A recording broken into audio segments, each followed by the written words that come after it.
Well, it certainly was a fun sports weekend as far as festivities go. Bunch to talk about Jim Harbaugh, college football. Despite him not being on the sideline, they Michigan triumphed in Penn State over the Nittany Lions. Although it wasn't pretty, they got it done. Um, the Broncos last night, excuse me, upset the Bills in Buffalo. They are seemingly on track. And who knows? They could go on a run. They could be one of those teams that could go on a run, sneak into the playoffs. We'll see. Buffalo seems to be at its wits in a disappointing way this season. We'll get into a bunch. Some college coaches fired, as well as, of course, going over the rest of the NFL games on Sunday and Thursday. But thank you all for joining me. Hope everyone's had a good Tuesday thus far in this middle of the packed November. The weather, at least from my vantage point, changes on a dime. Sometimes it's cold, sometimes it's hot. Luckily today's a good day. But anyways, thank you for joining me on this fine day today. And yeah, let's go over sports festivities as we always do and give our opinions on it, shall we? So, do a little different. So, to start out, UFC 295 was Saturday night, and I think we can all tell, for one, that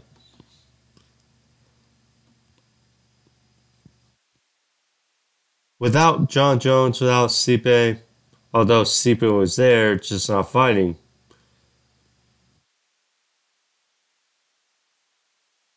the two main fights really took it home. Really took it home as far as the card. We did have some good finishes. The last Jared Gordon, he had a good finish in his fight on the prelims. Benoit St. Plessis, I think that's his name. Nonetheless, he had a good fight. But yeah, the two closers, something where could have gone either way. But it's first going in order, so the interim heavyweight title fight between Tom Aspinall and Sergey Pavlovich. Sergey, we know, prior to his fight, was on a very good run, among finishes in UFC, Blades, Lewis, Bam Bam, Tuivasa. We know he had power, or he has power.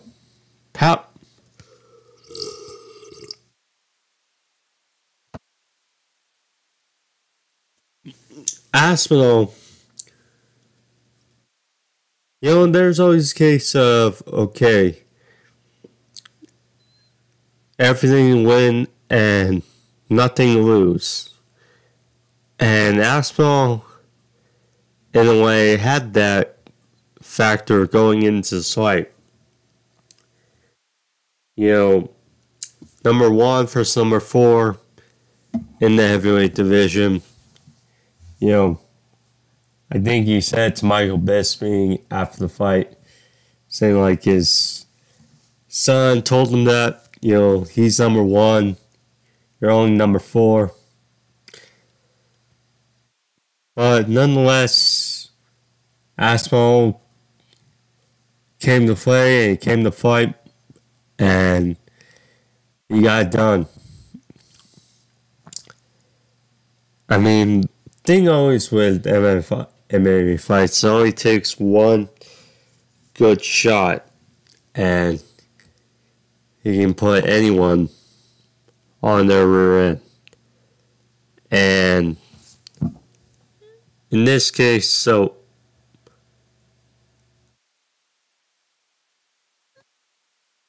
Aspinall, he hit him over the head with a cross on the temple, which staggered Sergey, and then him with another good shot. Followed up, and that dropped Sergey and allowed for Tom to finish the fight. And the UK has its first heavyweight champion in the UFC. That is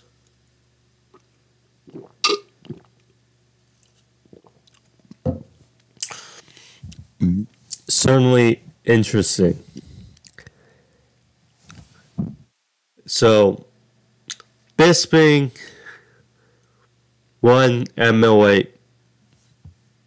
You know, Leon Edwards got it done. And currently champion at welterweight. Now the UK has a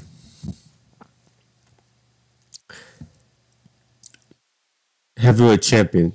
Interim, but still heavyweight champion. And this poses an interesting dilemma for the UFC heavyweight division. Because we know Jon Jones, Stipe is certainly a fight to make. And it was the fight that was going to be the main event before Jones got hurt again.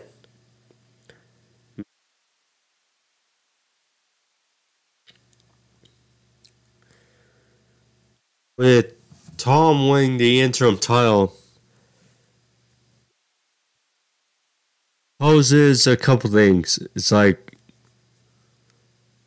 does Stipe fight Tom since Jones is going to be out for a while? And if the UFC, it wouldn't be a great look, per se, to have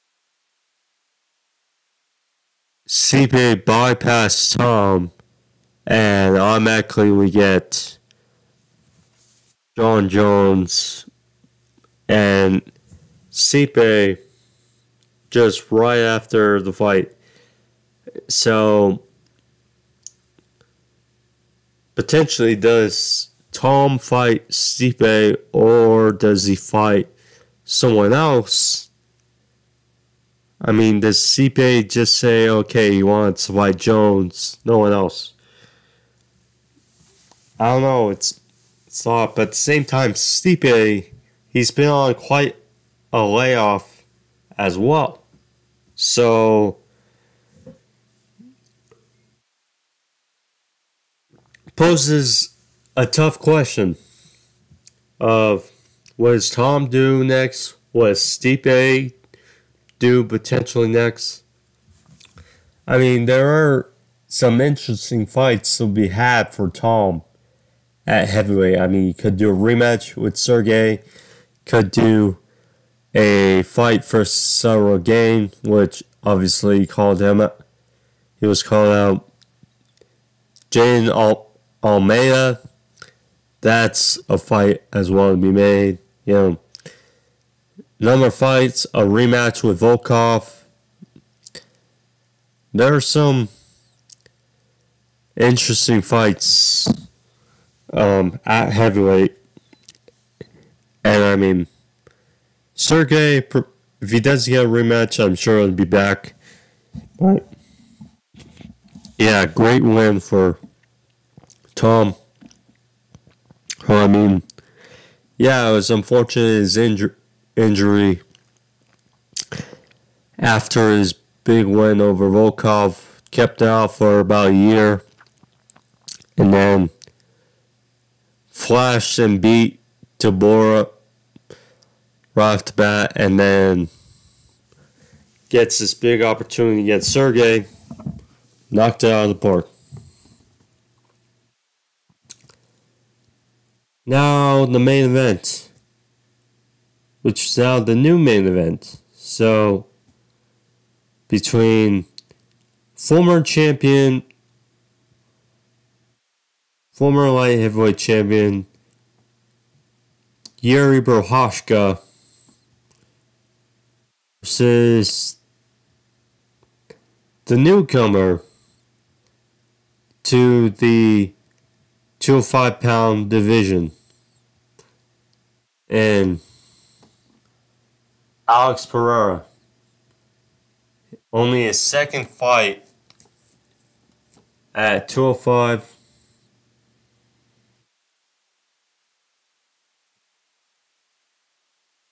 How we both fare out, I mean, kind of felt something was going to happen because Pereira, again, that power, and it's an interesting dynamic because with this fight, as I mentioned prior,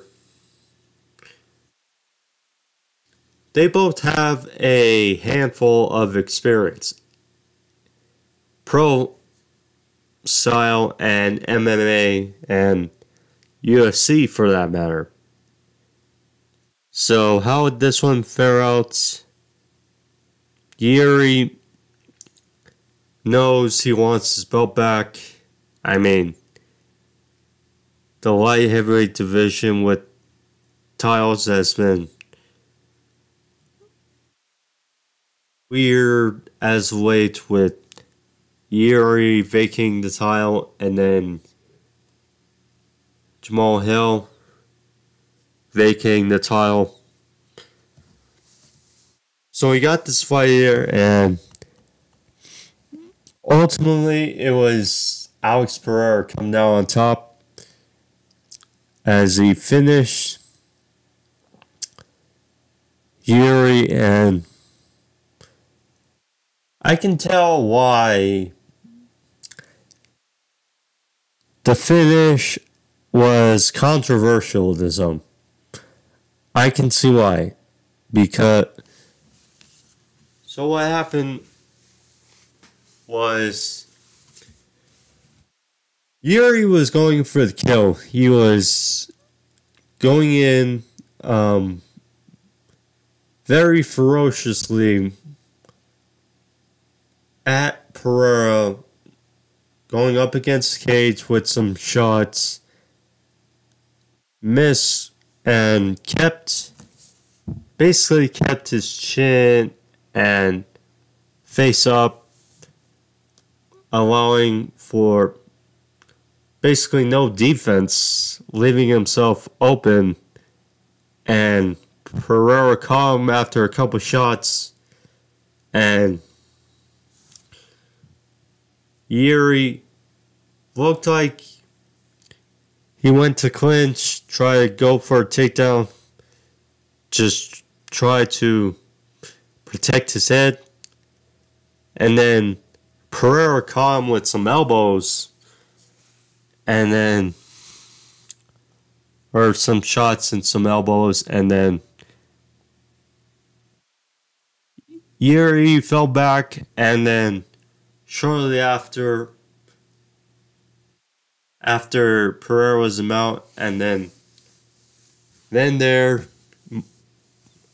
Mark Goddard called fight. I mean, I can see why, because from that vantage point, it looked like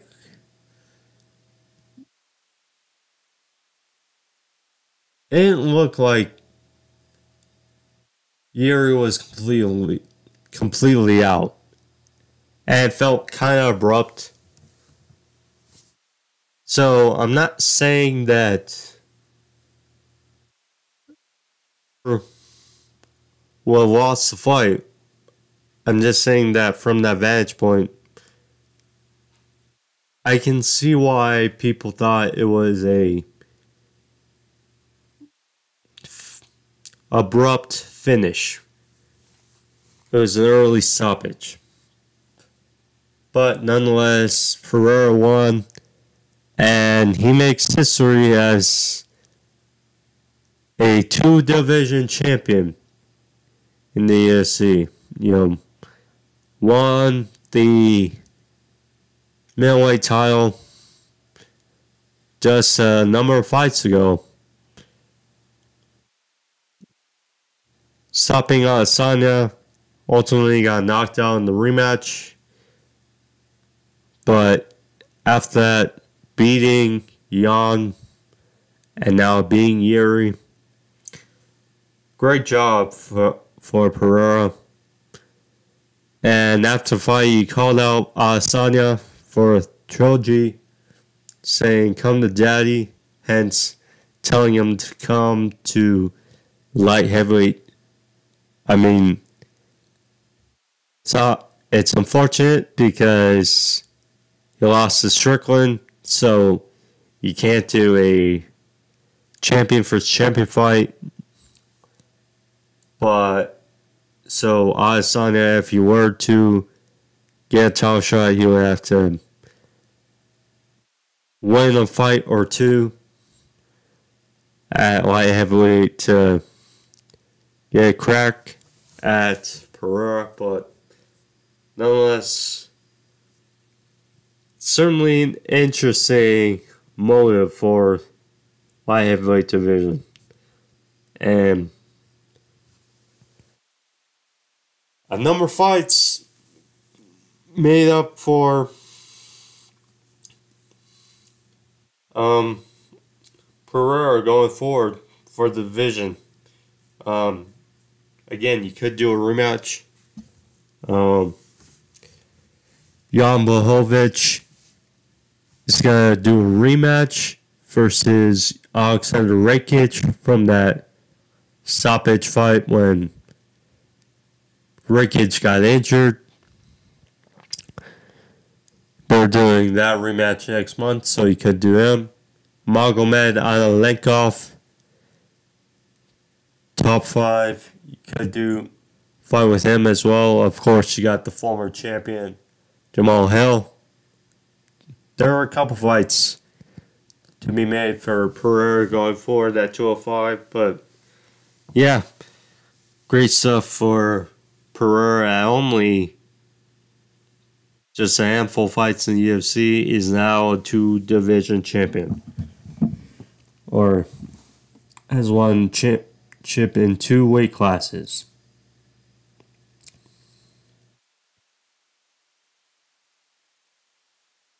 Now to go to college football. So tonight, the new college football rankings will come out. So I don't expect a lot of change with these rankings. I mean,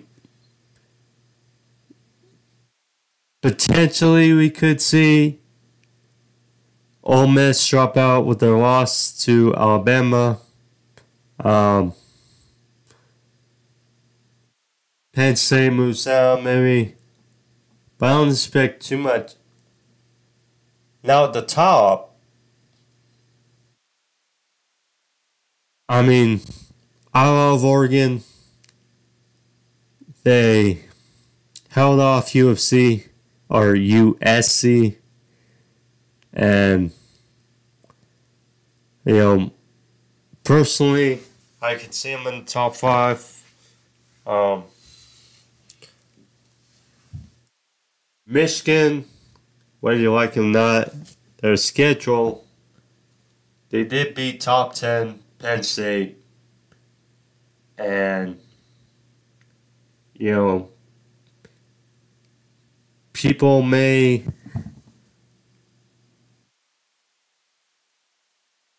go with the argument that they could beat or they could be number one.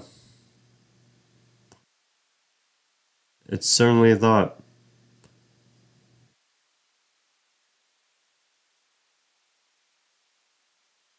But yeah, it was a great win by Arizona, or excuse me,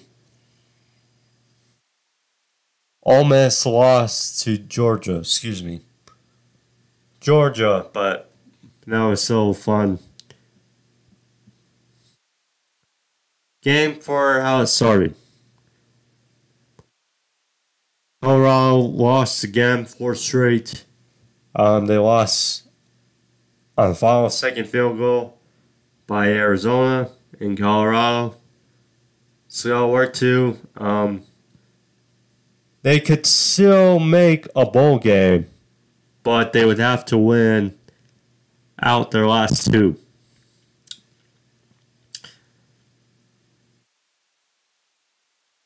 Missouri in a bit of an upset. They beat ranked Tennessee in a blowout 36-7. This one was fun. Washington, Utah. 35-28 was Washington. Utah had it at halftime 28-24. They were bringing it, but ultimately Washington's defense held tight and made proper adjustments to win 35-28. Florida State had a tough one versus Miami, but the Canes ultimately weren't enough for the Noles. 27-20. Bit of an upset was UCF storming Oklahoma State after Oklahoma State beat Oklahoma. 45-3 was UCF. I just mentioned, so Georgia won 52-17 over Ole Miss. So it was 14-14. It was like, okay, you always hate when you say this is going to be a fun one, and then you jinx it, and then, yeah.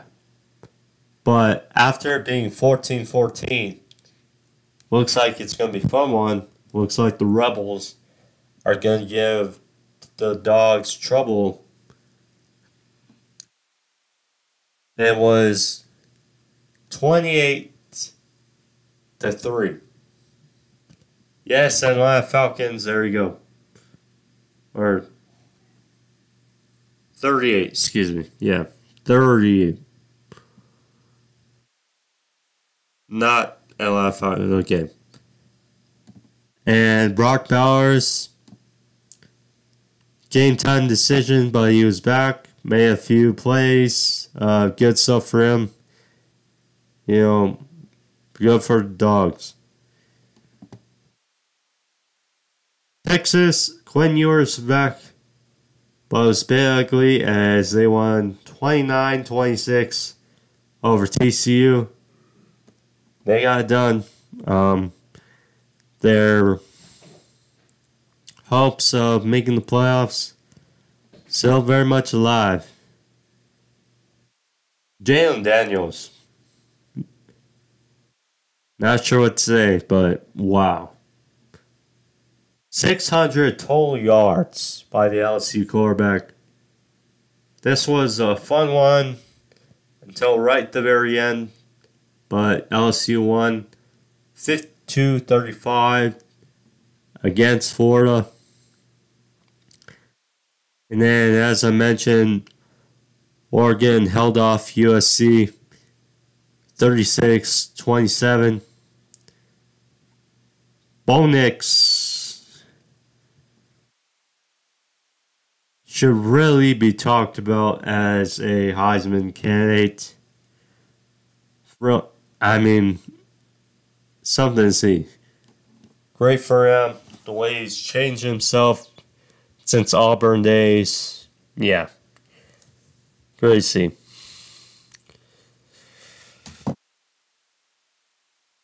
With that, we will talk about the NFL football games from this weekend.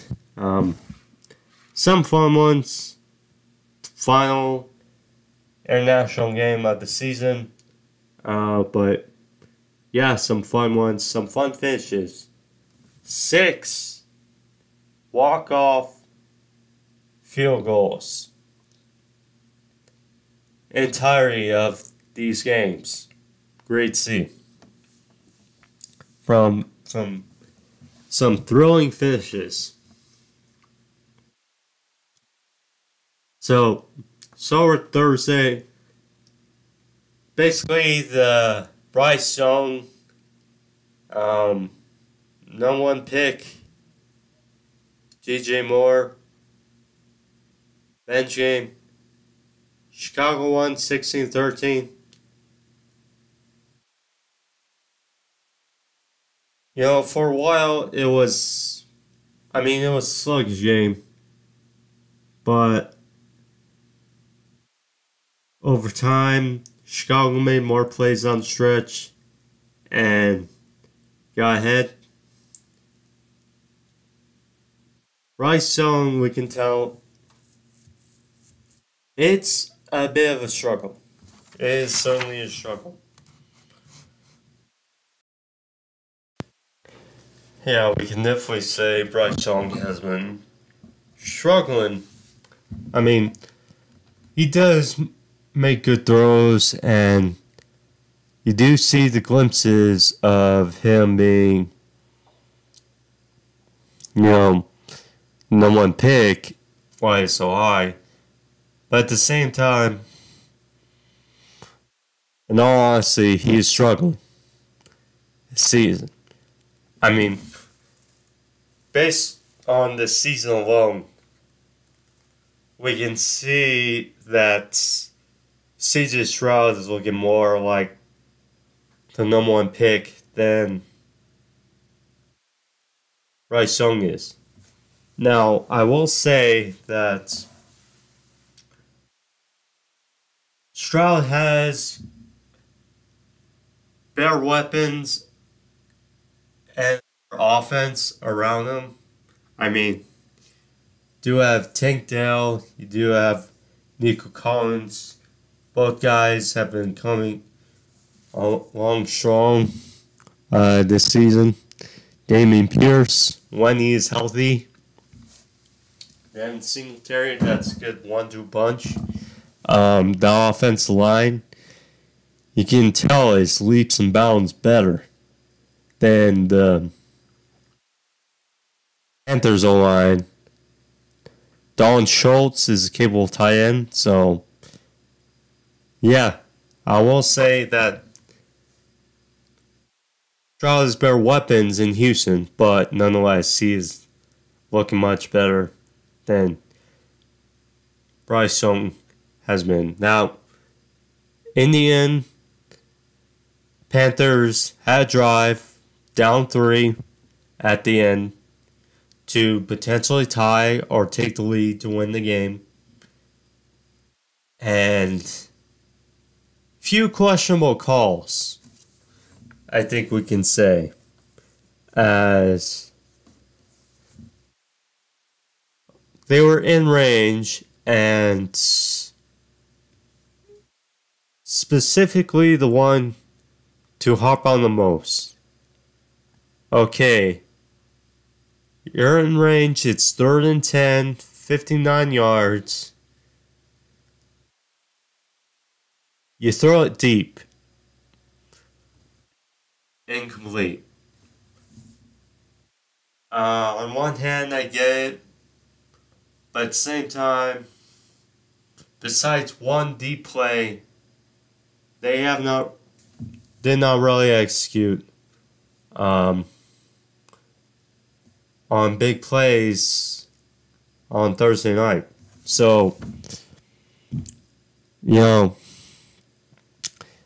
could have tried to run it. They did have some.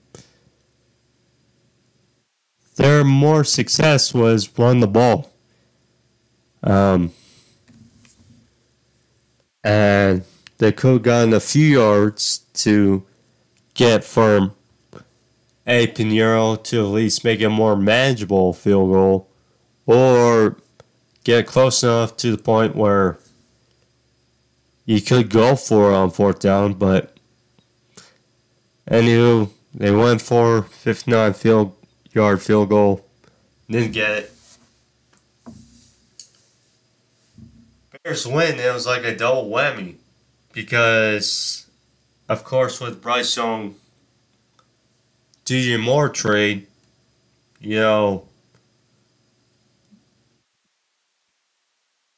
Bears will get they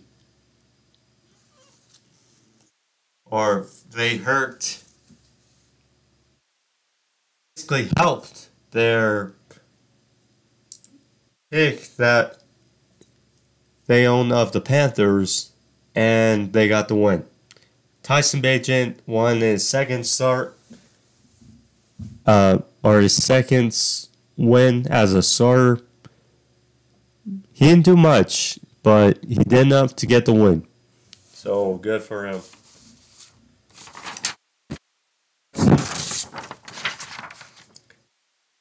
It's been not pretty for the Patriots this season. I don't know what to say. It's not looked pretty. But in Germany, Colts won 10-6. 10-6. Now, Colts win. They get to 500, 5-5. And like the Raiders, and the Broncos, they're one of these teams that all of a sudden have life. Could go on a roll. Wasn't the best performance, but they got the win. And, when you have Zach Moss and Gardner Minshew, doesn't have to a lot with a capable defense. Who knows? But I mean, don't want to hop on this too much. But basically, okay, down 10-6. Patriots have the ball in the red zone. Hunter Henry is open for a touchdown. For whatever reason, Mac Jones underthrows it, and it gets picked. He was taken out at the end of the game. Looked like Jones might be injured. I don't know. Put him for some testing. Anyway, Bailey Zappi was in. Made a couple plays to get him started on drive. Faked a spike and threw in some bad coverage, and it was picked. So there you go. That's been the Patriots' experience for you this season. I mean, we beat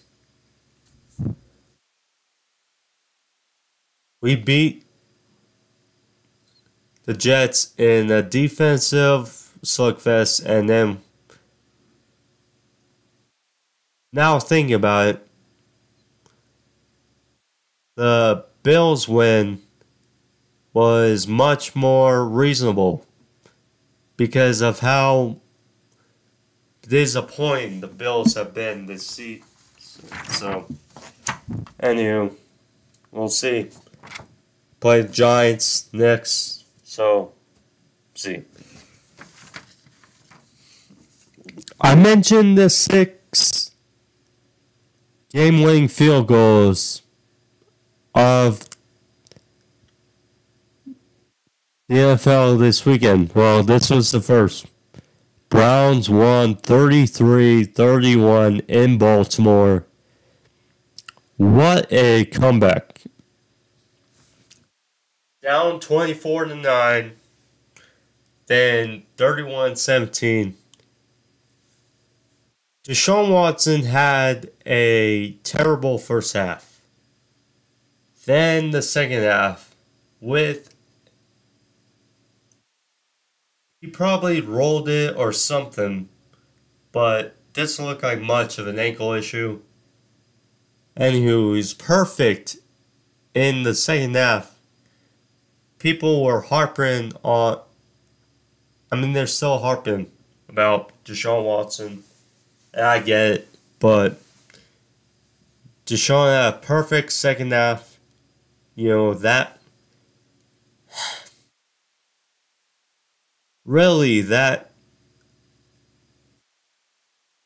touchdown drive that ended in the touchdown by Kareem Hunt and then the 2-point conversion to make it a touchdown game, that felt like, okay, this game is, Browns are making this. And then Myles Garrett had a hell of a game. Ultimately, it was that pick that bounced off Browns player's helmet and then pick 6 to make it a 1-point game. Dustin Hopkins missed the extra point, but he made the game-winning field goal. So cool to see him. Browns are 6-3, are very much in the playoff race. And gotta be concerned with that going against that team. The Ravens had a chance with the win to cement themselves as 8-2 and have currently the best record in the AFC. That was not the case.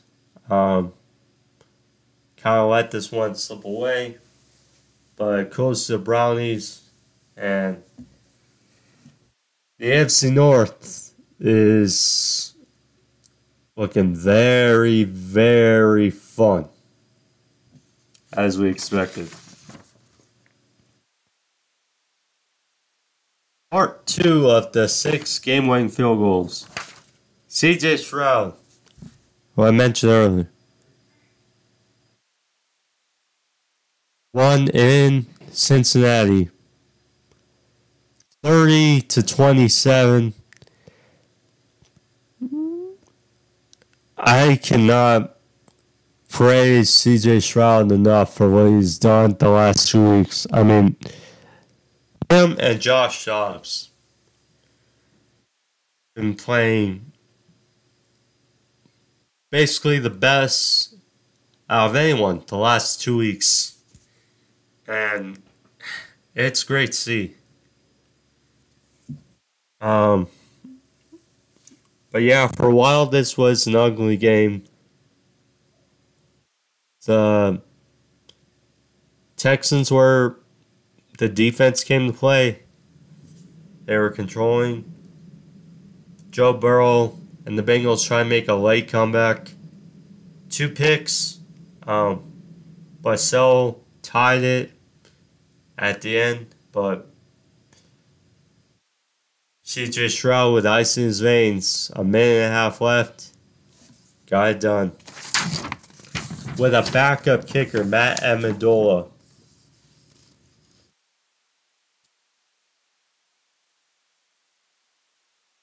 This was close for a little bit, but 49ers blew out the Jags in Jacksonville. Great for the 49ers. Snapping that 3-game losing streak. They needed to have this game. Um, Jacksonville, they had a couple drives that were okay. Did not get done, though. Not get done. I mean, that big touchdown to George Kittle, that felt like the dagger. So good for the. I mean, people talked about Deebo Samuel. They did not talk about as much Trent Williams. Trent Williams, to me, was the bigger get back than Deebo Samuel. He is arguably the best O-lineman in the league. But they got it done. Goes to them.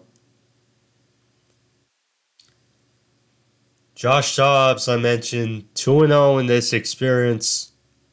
27-19 against the Saints. It was 27-3. But Jameis Winston came in through 2 miraculous touchdown receptions, but in the end, 2 picks, and Vikings defense held on.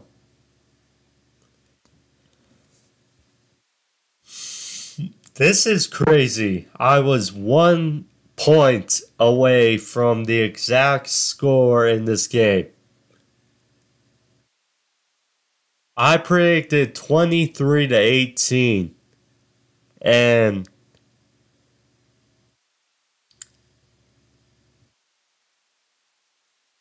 Steelers won 23-19. Similar to the game versus the Titans, won it with a late pick. Got it done. Wasn't pretty. Got it done. At home. 6-3 as well are the Steelers. I'm liking Luke Musgrave, though, for the Packers. He's coming on good. 20-6. Bucks get a much needed win to stay pace in the NFC. Excuse me, South. First, the Saints. Will Levis, it's still a learning curve. He had a perfect, statistically, first quarter, but since then, we can tell there's glimpses. We saw last week. Great first week, but now it's a bit of a curve. So he'll learn. But yeah, this was a much needed win for the Bucks. They got it done. Kyler Murray is returned. Another walk-off field goal. As not only did Kyler Murray return, James Conner returned, and they won 25-23 over the Falcons. Trey McBride. That's the other thing. The first time a Cardinals tight end had 100 yards in a game since the 1950s. What? But, yeah, on the game-winning field goal drive, Kyler Murray made a much-needed run and then threw a lofty pass, it looked like, to McBride, which came down with it inside the red zone. And from there, it was pretty much done. So, great for them. Much needed momentum for Collar and the Cards.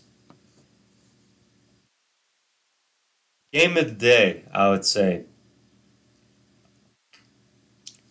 The Lions strolling to SoFi won 41-38. That was something. Chargers offense did what needed to win. Chargers defense, so couldn't do enough. But yeah, that was a fun game. Riley Patterson kicked the game-winning field goal for Detroit. Damn, these Lions are fun and good. Not sure what to say. Cowboys blew out the Giants. Tommy DeVito's first start. Yeah, when the Giants could not convert a very, very short interception, kind of knew that was like their chance to get the momentum on their side for an upset, and that wasn't the case.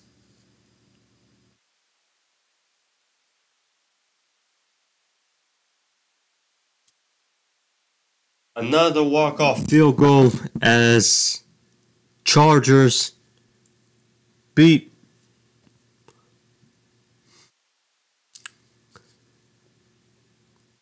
the Commanders 29-26. Yeah, this was a fun one as well in Seattle. Sam Howell, again, had another very good day. It's just his defense just wasn't enough. Seattle, Geno, the offense got the game-winning drive when they needed to, and the fifth walk-off field goal today. And then it was a defensive battle, but the Raiders triumphed in their second win under Antonio Pierce, 16-12, over the Jets, who are now, it looked like they have momentum in life at 4-3. They're now 4-5, and I think all of them are just hoping that Aaron Rodgers returns sooner rather than later to help kind of revive this offense, because it's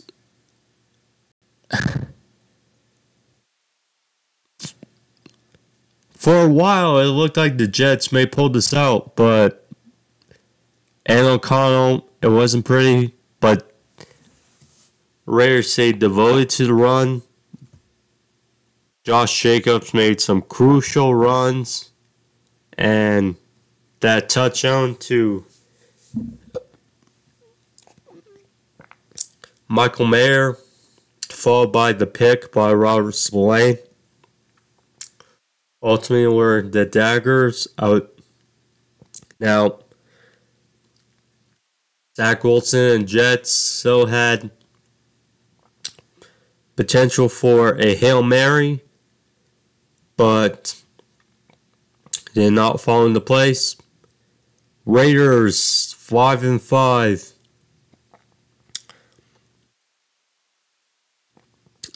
Now looking forward, and they found a formula. Besides that pick by Aiden O'Connell, if O'Connell plays clean, if that they can run the ball well, they know behind Max Crosby that defense can terrorize any offense. They can give many teams trouble down the stretch. And like I said, they could be one of these teams that find a way to sneak in playoffs. But I did say there were 6.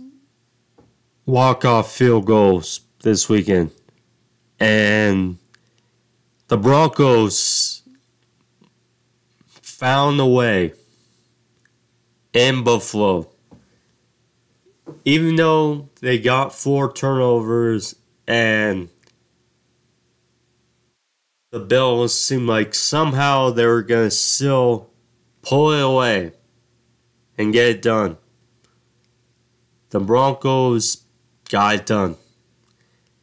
And just like that, they got another win.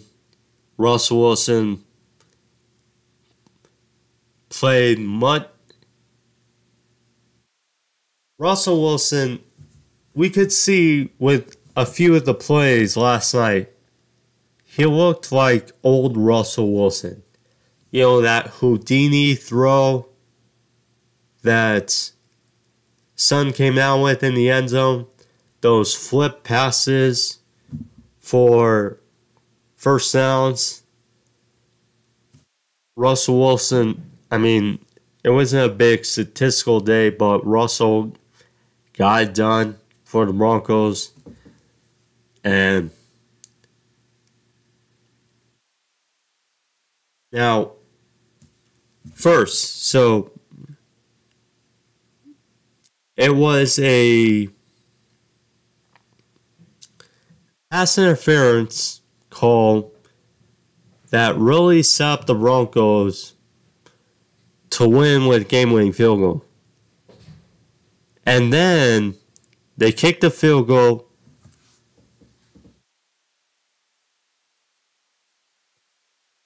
If they had lost, Sean Payton, the first question would probably been, why did you guys rush the field goal unit on instead of giving them time to kick the game-winning field goal?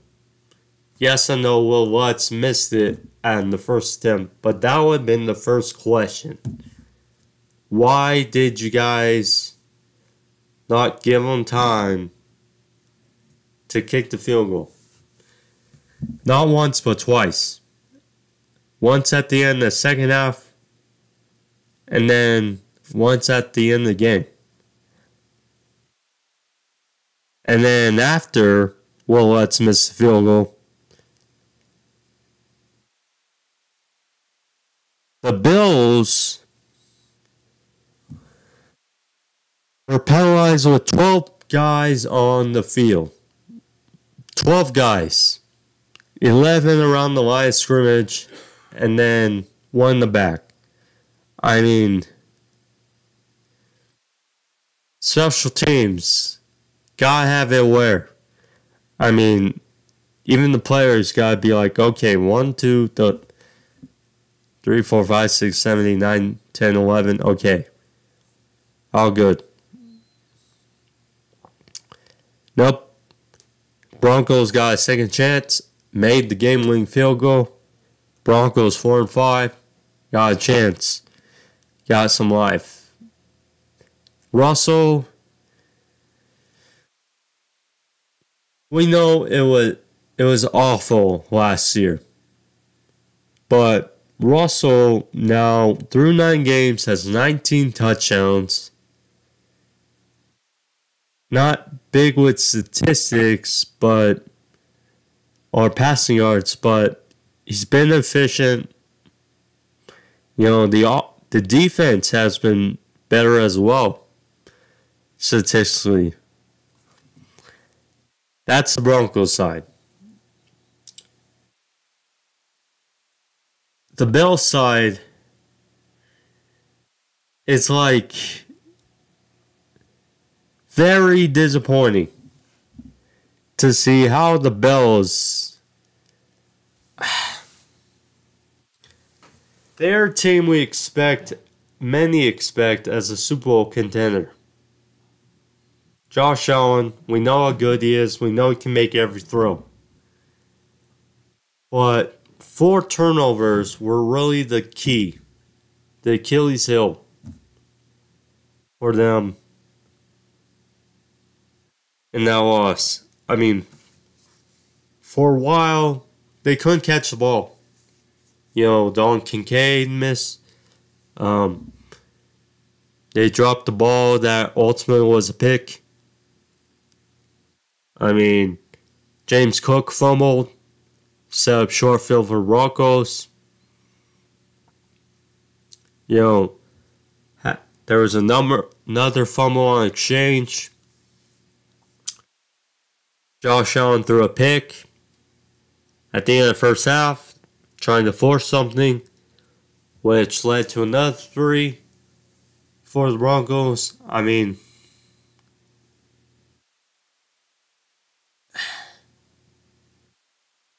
but they still almost got it done.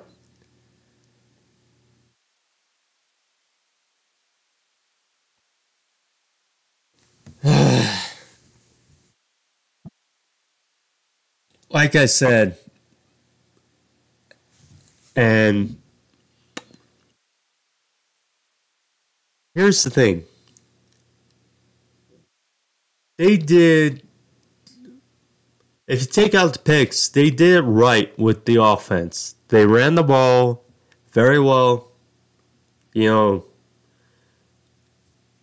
Besides picks, Josh Allen made some good throws. But I mean, Josh Allen, his turnover woes continue.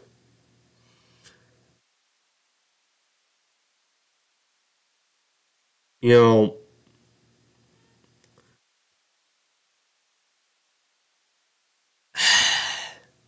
I don't know what to say. Anyways, Bills fall at 5-5. They got some real issues they gotta figure out. Um, because the team is too talented to be this kind of not good. Now, we still got a ways away a season to go. Still only 5-5. They can rally the troops at the end of the season, make it to the playoffs, and then who knows. But yeah, right now they got stuff they gotta figure out. And they fired their offense coordinator. Yeah.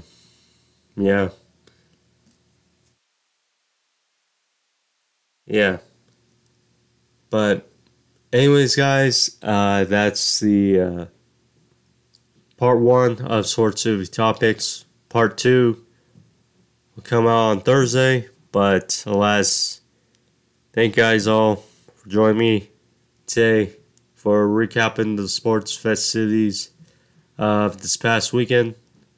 If you like this video, leave a like button or thumbs up, subscribe. Thank you guys all. See you guys Thursday for predictions and other things.